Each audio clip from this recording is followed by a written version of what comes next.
Board का एक famous question है जो अक्सर एग्ज़ाम में पूछा जाता है कि गिवन सर्किट में एक सर्किट होगा और क्वेश्चन कुछ ऐसा पूछा जाएगा कि सपोज करिए कि आपके पास सर्किट है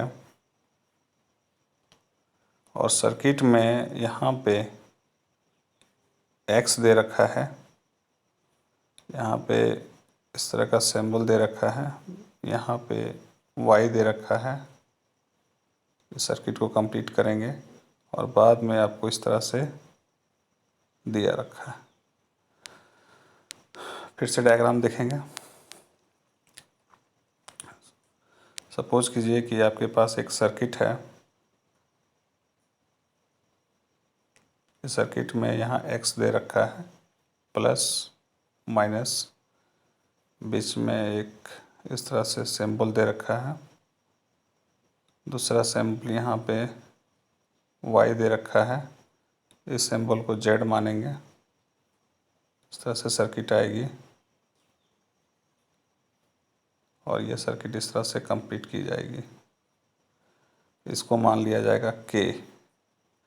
आपसे पूछा जाएगा यहाँ पे एक्स क्या है, ये प्लस और माइनस साइन देंगे यहाँ पे।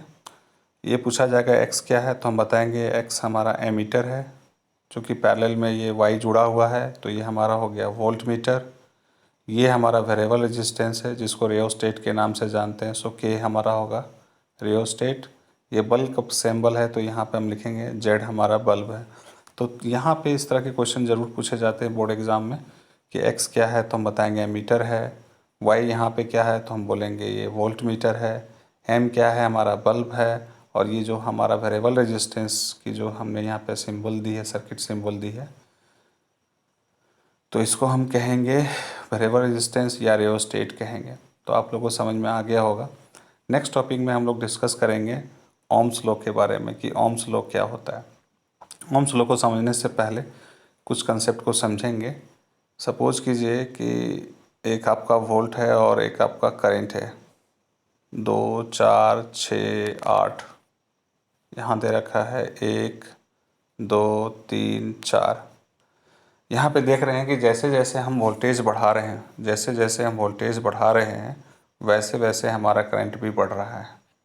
इसका मतलब ये हो गया कि V जो है प्रोपोर्शनल है I के। तो ओम्स लॉ एक साइंटिस्ट का नाम है, उन्होंने बताया था कि जैसे जैसे आप वोल्टेज बढ़ाते हो वैसे वैसे आपका करंट बढ़ता चला जाता है। सो पोटेंशियल डिफरेंस जो है डायरेक्टली प्रोपोर्शनल करंट का होता है। तो इस डायग्राम से आपको समझ में आ गया होगा। अब इसका हम ग्राफ के थ्रू समझेंगे कि V और I में क्या रिलेशन होगा और इसके ग्राफ कैसे होंगे। सपोज करिए कि ये आपका करंट I है और इस वाई एक्सिस पे आपका पोटेंशियल डिफरेंस भी है।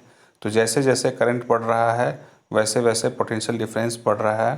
तो इसीलिए ग्राफ इसकी स्टेट एक यूनिफॉर्म होगी और इस तरह से डायग्राम पूछा जा सकता है। V और I के बीच में ग्राफ पूछा जा सकता है तो V और I का ग्राफ कुछ ऐसा यूनिफॉर्म होगा। सो आप लोगों को समझ में आ गया होगा ओम्स लॉ के बारे में। नेक्स्ट टॉपिक पे हम डिस्कस करते हैं।